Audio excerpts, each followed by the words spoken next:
Olá, pessoal, sejam bem-vindos a mais um episódio Vida de Consultor de Energia. Outro dia estive em Cuiabá e conheci o André Galvão de Oliveira. O André é engenheiro eletricista, professor de engenharia elétrica e trabalha no Grupo Energisa.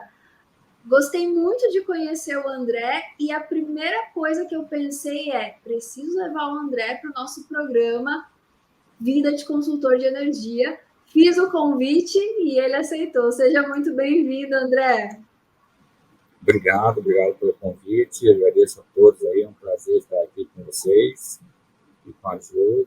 Obrigado pela comunidade aí de vocês. Estou aqui sempre à disposição aí, que a gente puder ajudar. Bora falar energias, André? Energias, comunidade Energias é o que a gente mais gosta de falar por aqui, e o André é muito bom nisso, né? Assisti a palestra dele, e não foi à toa que eu convidei ele para compartilhar aqui experiências com vocês, gente. Bom, seria impossível tratar de toda a trajetória e as experiências que ele tem no mercado de energia, já trabalhou em várias empresas do setor. Então, eu selecionei aqui algumas perguntas específicas para ele, né, baseado na trajetória dele, para ele contar um pouco para a gente e contribuir com você, profissional que quer ser um consultor de energia ou já é um consultor de energia, quer ampliar o seu leque, quer conhecer experiências de outros profissionais.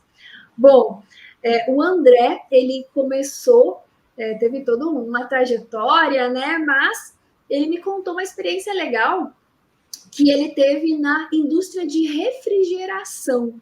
E quando você trabalhou nessa indústria, André, já tinha ações lá de eficiência energética? Toda empresa de refrigeração, na verdade, eles buscam, né, trabalhar essa eficiência energética dentro do nicho, né? Mas existir e acontecer são coisas bem diferentes. Então, existe, né, se fala muito, porque o consumo é muito excessivo, né, mas fazer acontecer era algo que era nossa busca ali incessante, né, para fazer com que as coisas acontecessem de fato. Então, foram feitas muitas análises, a gente teve bastante a experiência da área elétrica, somada à área de refrigeração, ajudou a ter resultados bastante satisfatórios. O caso era uma busca de análises, né, dos equipamentos, e acho que o resultado principal, além da eficiência energética, era a gente entendeu que a melhor eficiência energética que a gente podia ter é fazer a melhor eficiência frigorífica, porque quando você coloca o produto alimentício, seja ele perecível ou não, mas que necessita do frio, que a maioria são perecíveis, você fazer com que aquele produto se atinja o ótimo, sem desperdício de refrigeração, você acaba tendo um resultado, às vezes, de 30%, 40% de eficiência energética direta, de um mês para o outro, trabalhando. E o que acontece muito é o que a gente faz no ar-condicionado. Está calor, a gente vai lá, não, está muito quente, vou colocar o ar ali para 18, para 17 graus, e a gente demora a entender que isso não vai gelar mais o ambiente, na verdade vai fazer a gente gastar mais energia. Então, acho que o objetivo dessa experiência que eu tive ali foi rica nesse sentido. Às vezes, na simplicidade, a gente atinge o ótimo. Muito boa essa frase. Às vezes a gente quer colocar a eficiência energética como uma coisa super complexa, como um trabalho, às vezes, óbvio, né? A gente envolve também, a gente fala de motores, aperfeiçoamento de tecnologia, sim, mas às vezes uma simples ação já é suficiente para você ter mais eficiência energética. E aí você falou uma coisa interessante na tua trajetória profissional, você passou pela Engie também, né, André? E isso. Lá você me relatou que a tua experiência foi com soluções energéticas. Conta um pouco para a gente quais eram essas soluções, como que você encarou esse desafio. Na verdade, o gatilho, né, para eu acabar ingressando nesse projeto com a Engie foi justamente ter tido essa oportunidade ali, conhecimento tanto técnico quanto comercial, né, na solução dos clientes que trabalhavam com sistemas frigoríficos, né, com grandes clientes com frigoríficos. Então, como a gente buscava a eficiência energética através do controle de automação dos sistemas, acabou que a Engie já tinha planejado uma proposta, né, de soluções energéticas, e aí essa experiência me ajudou a ingressar nesse time que era focado em buscar soluções para todo tipo de clientes, grandes clientes, né? Então a gente fazia análise de ponta a ponta do cliente, né? Desde o quanto que ele consumia, o que ele consumia, como era a metodologia de trabalho dele, se ele consumia na ponta, se ele não consumia na ponta, entendia se ele poderia estar, às vezes, no livre, ou se ele podia ser um GD, fazia análise de consumo, análise de carga, análise de possibilidades de geração ou cogeração que ele poderia ter na planta, e aí a gente ingressava com um projeto, né, para aprovação através do cliente, com todo o time da Engie, né, a gente trazia as ideias e o time de engenharia junto com a gente buscava soluções. A gente teve grandes clientes que a gente trabalhou aí, né, no Pará, na região de Rondônia, aqui no Mato Grosso mesmo, né, foram uns trabalhos bastante ricos em conhecimento, bastante interessante, porque não era focado só no trivial, né? A gente buscava entender se o cliente tinha, às vezes, queima de graveto, que ele podia fazer uma cogeração de bagaço, de carga térmica, se ele tinha oportunidade de geração até dos dejetos dos animais. Então, era um projeto bastante rico nas possibilidades, né? Não é fácil você fazer um projeto desse tipo, porque você tem que envolver muitas engenharias, né? Ninguém consegue ser especialista só em 5, 6 itens. É muito difícil. Então, você acaba tendo que ter um encontro de especialistas e fazer as coisas acontecerem de forma pensando no cliente, né? Que acho que é o principal ali, o objetivo, é pensar no cliente. E no resultado que seja satisfatório, né? Na conversão, digamos assim, de custo-benefício, a gente tem que ter mais benefício do que custo. Então, foi uma experiência bastante rica, porque a gente teve trabalhos com N profissionais, né, da engenharia mecânica, até da engenharia civil, porque tudo existia uma estrutura, uma base, e aí a gente trabalhava com outros consultores da própria Engie, né, e aí nós discutíamos, fazia fóruns, discussões sobre específicos clientes para chegar numa solução. E aí, às vezes, cada um levava a sua tarefa para casa, fazia sua pesquisa, suas análises, a gente fazia encontro de informações, números, para ver quais eram as melhores possibilidades para o cliente.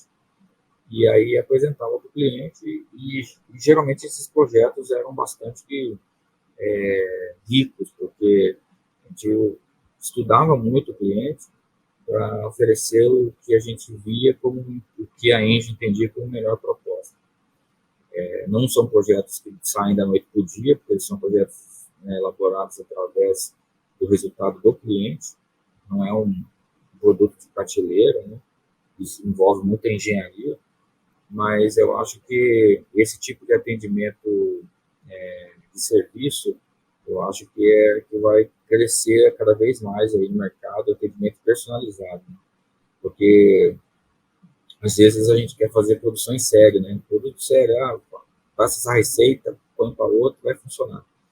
E desde o período que eu trabalhei ali com refrigeração industrial, né, a gente via muitos profissionais pegavam aquela receitinha de bolo do controlador e falavam, vou levar lá, não vai funcionar. Na verdade, nunca é uma coisa igual a outra.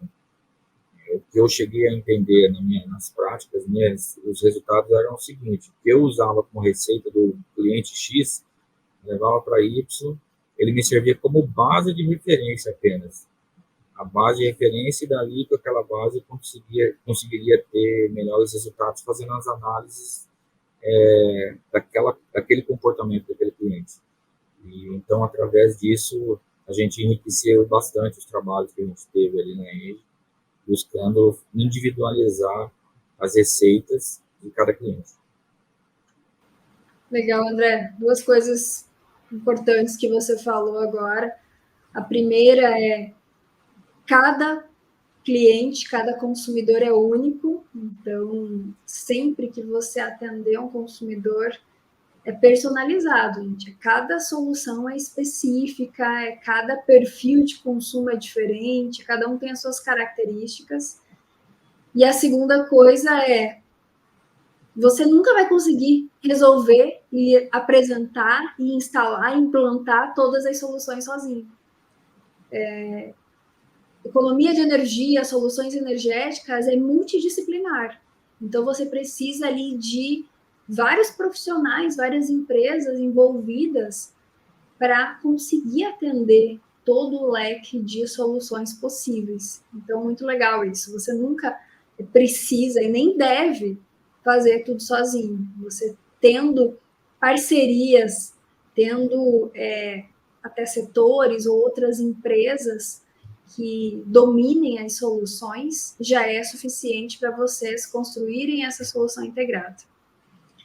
Uma frase que eu falo muito é que não pensa uma guerra sozinho. Então, a gente é ilusão de conseguir as coisas sozinho. Exatamente. André, você estava contando que eu acho que isso é uma baita oportunidade, mas que muitas pessoas ainda não sabem como entrar, que é prestar consultoria em energia para municípios, para prefeituras, o poder público. Como que as pessoas, os profissionais, as empresas podem se inserir, podem conseguir apresentar esse tipo de solução? Esse tipo de projeto é um projeto bastante rico também em detalhes, mas ele é um projeto que envolve bastante conhecimento jurídico, né?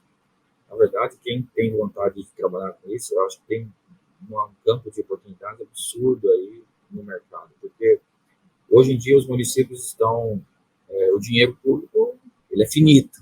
Se você não souber fazer uso dele, ele acaba. E a gente sabe como é que o nosso mercado público, né, trabalha, né, ele não economiza.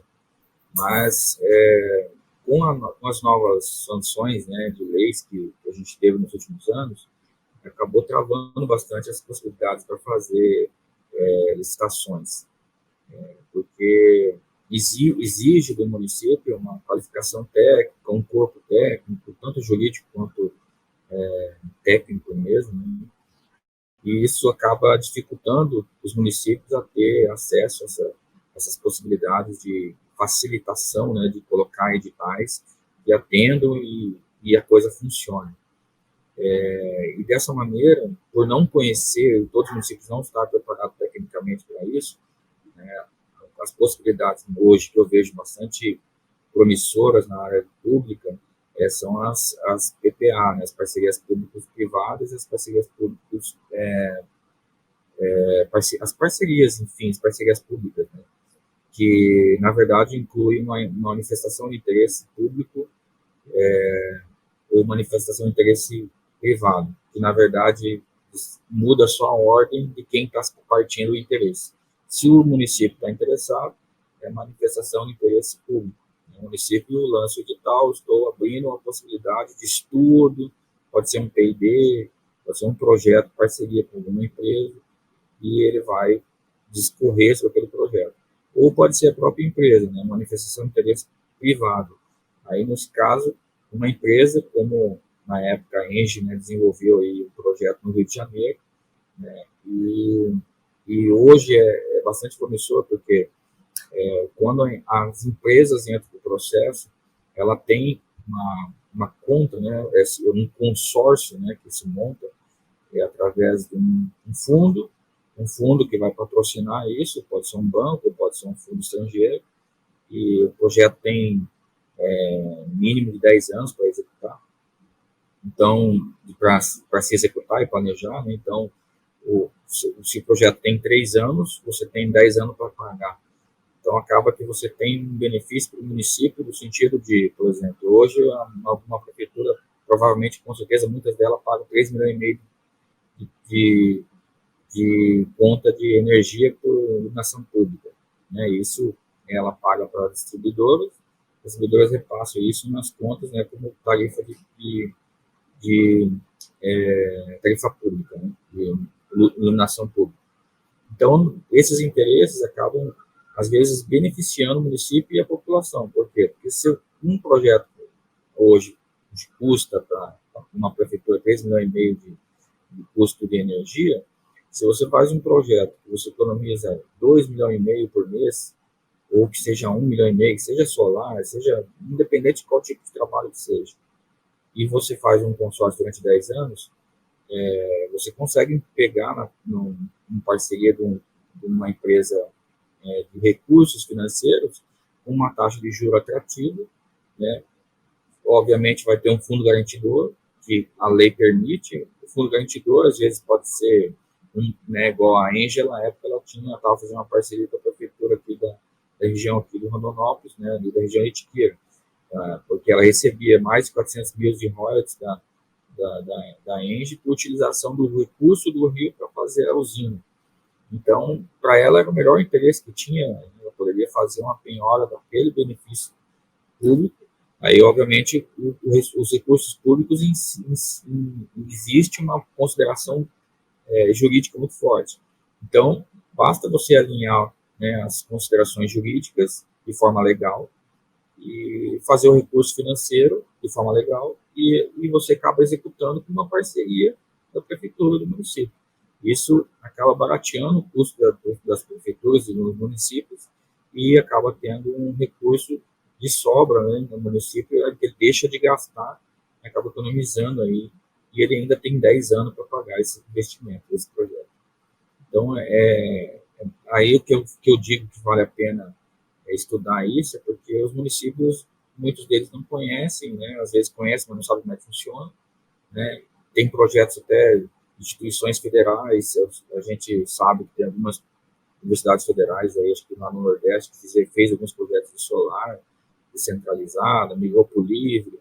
Então, aí tem que ter alguém para fazer a gestão disso e, obviamente, ter uma equipe jurídica para fazer, ajustar o projeto da forma que fique legalmente, que passe todos os conselhos, né, seja do Conselho do Município, da Câmara de Vereadores ou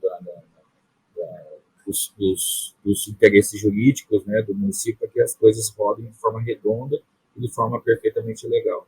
Mas eu acredito que isso é o futuro aí do Estado, dos municípios, para fazer esse tipo de projeto, porque traz benefícios, custa barato, é mais conhecimento intelectual, barato que eu falo pelo investimento que é feito, o retorno que ele traz é atrativo.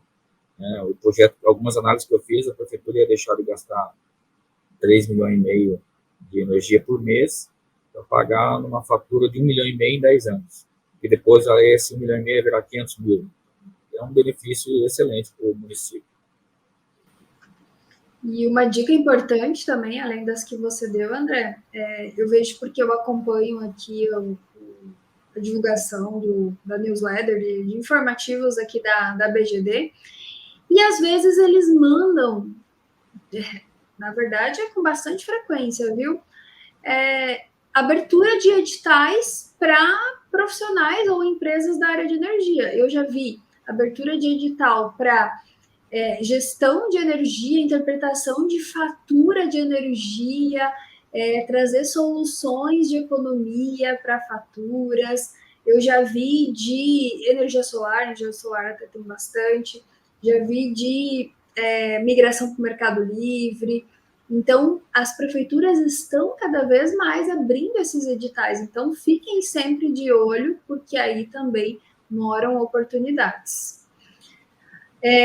Bom, legal. Tem um projeto muito bacana que o André está trabalhando e eu queria que você contasse para a gente. É um projeto muito inovador, né?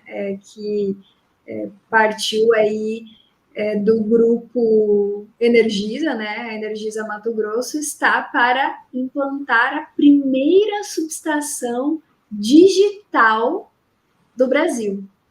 E eu queria que você contasse um pouco sobre esse projeto e a sua participação nele para a gente, André. Essa subestação digital, existe algumas outras, né? Na geração saiu algumas, nas transmissões, mas essa seria a primeira subestação digital aqui no país do Grupo Energisa. E a digitalização dos processos, a digitalização dos meios, né? Eles já estão sendo, hoje em dia, é inevitável, né? A gente tem um celular, tudo é informação digital. Então, seria inevitável que a engenharia em si não buscasse esse conhecimento. Então, hoje, os equipamentos hoje estão sendo cada vez mais digitalizados. Então, a conectividade entre os equipamentos, entre as comunicações, os protocolos de comunicações, eles estão cada vez mais latente e vivo no mercado. Então, é inevitável que hoje as empresas busquem, né, essa digitalização e acabe, de certa forma, aproveitando para fazer um teste, né? No caso aqui da Energisa, vai ser a primeira, a gente vai testar, vai ser um projeto novo, mas é inevitável dizer que todas as outras serão digitais também. Seriam, nossa, obviamente, daqui 20 anos, provavelmente quase todas as subestações terão que ser digitais. Então, a gente está implantando a primeira agora em uma subestação na região do Primavera do Leste, que é aqui no 230 quilômetros de Gramado, e vai ser a primeira do Grupo Energisa, né, de todos os estados onde ela tem concessão, e está sendo um projeto bastante interessante, e a gente está bem ansioso para ver como vai ser a conexão né, e o funcionamento de tudo isso, né, dentro do nosso sistema que ainda não é 100% digital. Então, a gente está bastante ansioso aí pelos resultados desse projeto. Vamos aguardar para ver como é que vai ser o desenvolvimento. Ainda tem muita gente aqui internamente que uns estão muito animados, outros estão meio receosos. Será que vai funcionar? Como é que vai ser a proteção? Será que o tempo de resposta vai ser o que a gente precisa? Será que vai ser rápido demais? Como é que vai ser a funcionalidade disso para os outros equipamentos? É uma experiência que só fazendo mesmo para a gente ter certeza. A subestação vai funcionar, isso é fato. E a gente precisa entender como que ela vai funcionar com as outras que não são digitais, né? Esse é o maior desafio. Quais são as principais diferenças, assim, rapidamente, André, de uma subestação convencional e uma digital?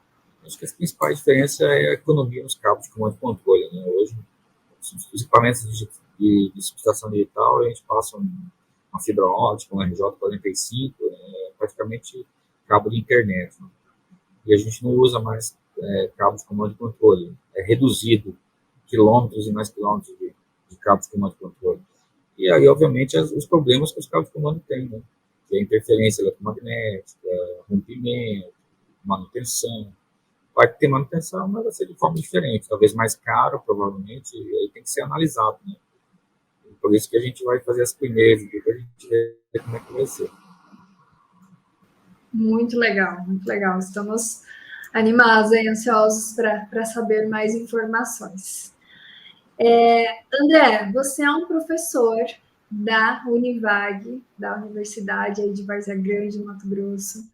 E é assim, gente, a Univag faz no curso de engenharia elétrica um trabalho fantástico. Sabe o que eles fazem? Eles trazem a prática para os alunos. Eu acho que toda universidade deveria trazer isso. E eu também sei da dificuldade que existe para trazer isso para o plano pedagógico do curso. Como que vocês conseguiram isso, André? E como está sendo essa experiência e o que os alunos estão achando? A gente tem uma metodologia que é basicamente, muito de nós profissionais, a gente acabou vivenciando um pouco disso na sala de aula, né? A gente aprende a parte teórica, o conceito teórico, mas a gente tem uma distância muito grande do que de fato é na prática, né? Eu não tenho mentir, não tenho porque muitos vão falar assim, você não estudou, né? Eu falo isso aos 4 cantos. Eu saí da faculdade, eu não sabia que era um projeto de proteção e seletividade. A primeira subestação que eu peguei para fazer, eu não sabia nem que existia isso. E na faculdade era ruim? Não, era uma faculdade ruim. Tem muitos outros profissionais que não sabem fazer isso, são formados. É vergonhoso isso? Eu acho que não também, porque conhecimento é ilimitável, né? A gente tem que buscar conhecimento. A instituição, o papel dela é dar base de conhecimento para todo mundo. E não é para você ensinar igual a gente faz com uma criança, escreve aqui, põe a mão na caneta, segue esses pauzinhos aqui. Não, eu acho que a intenção da instituição é dar subsídio para que o profissional se desenvolva sozinho. E o papel da instituição na Univag é isso, é focar os alunos a trabalhar uma coisa que ele vai utilizar no mercado de trabalho. Então, eles vivenciam a prática real de um projeto, todas as dificuldades, decisões e tal, e ele é orientado pelo corpo de professores, né, os orientadores. Então, no final, eles apresentam o projeto e a avaliação é, às vezes, de alguns profissionais que estão no mercado para avaliar se o projeto está execuível ou não. Né? Então, se ele é execuível, eles estão aptos a ingressar no mercado de trabalho. Se não, eles vão voltar e vão fazer novamente, ou algumas considerações que precisam necessárias. Então, todos os cursos fazem isso, e acho que é o nosso forte ali, porque a gente vê muitos profissionais que atuam na área que elogiam o nível dos projetos que saem de lá. E eu gosto muito desse projeto também. Muito legal, muito bom. André, te agradeço muito por essa participação aqui no nosso programa Vida de Consultor de Energia, e queria que você finalizasse trazendo aí um conselho para o pessoal que quer ser consultor de energia ou que já é consultor, está começando a dar os primeiros passos aí na consultoria de energia, focada no consumidor. O que você diria para esse profissional, para ele se desenvolver cada vez mais? Acho que uma das cruciais aqui que dá para deixar de mensagem desses profissionais é que, primeiramente, ele tem que não desistir. Né? A persistência, ela é o caminho melhor dos resultados aí do sucesso. Esse é o primeiro ponto. E o segundo ponto, ele tem que acreditar em si mesmo. Você tem que acreditar. Às vezes você pode falar alguma coisa, alguém vai achar engraçado, falar isso é impossível. Não se limite a isso, porque não existe possível. Até hoje, possível é só ressuscitar morto. E isso depende, né? Porque quem acredita em Jesus, né? Ele ressuscitou. Tem gente que é ateu, então essa é uma crença de cada um. Mas a gente deve não se limitar, não acreditar que existe impossível. No mercado de trabalho, a área de energia elétrica, ela é uma área que o mercado está se abrindo, então as possibilidades são imensas. A necessidade de conhecimento hoje é absurda na área profissional, e não se limita só às questões técnicas, sim também jurídicas, porque a gente precisa entender uma norma e saber se pode ou não fazer, pode ou não ir para aquele caminho. E às vezes você vai ter que defender aquilo. Então, o conhecimento jurídico nos ajuda também, não que eu tenha conhecimento, eu acabei entendendo isso pela necessidade. E às vezes fazer algumas defesas até aqui no nosso corpo técnico, às vezes a gente precisa levar uma norma de base de falar, não vou fazer isso porque a norma está dizendo que não pode. E eu não quero ficar respaldado no que é possível fazer. É norma e fabricante. Então, estudo, não desistam, acreditem em si mesmo e vençam, porque o mercado precisa de vocês. Muito bom. Vou finalizar aqui com uma frase que você mesmo disse quando a gente começou a conversar, que é: o maior bem que você pode ter é o conhecimento. Então é isso, pessoal. Eu sempre digo que existem vários caminhos. Um dos caminhos é ouvir isso aqui que acabou de ser dito pelo André. Entender o que ele já passou, ouvir os conselhos dele, pegar as experiências dele e utilizar para você. Como que isso se aplica na sua realidade? Outra forma é estude o máximo que você puder. E a outra é vá para a prática, faça, aprenda com os seus erros, aprenda com o primeiro projeto que você fez, o segundo vai ser melhor, o terceiro vai ser melhor ainda. Então é isso, o André. eu pude perceber muito isso nele, que ele foi evoluindo muito ao longo da sua carreira, e por isso que é esse profissional incrível de hoje. André, obrigada, a Energias está sempre de braços abertos aqui, a comunidade Energias, e volte sempre, viu? Agradeço, obrigado a todos, obrigado a você, obrigado à comunidade Energias, e pode deixar que a gente está sempre aqui falando o melhor possível de vocês, porque eu sei que a comunidade Energias está cada vez mais evoluindo o conhecimento, que é o maior bem que você pode ter. Aqui, ó. Obrigado, pessoal. Boa, muito bom. Valeu, pessoal. Até a próxima. Tchau, tchau. Muito bom, tchau, tchau.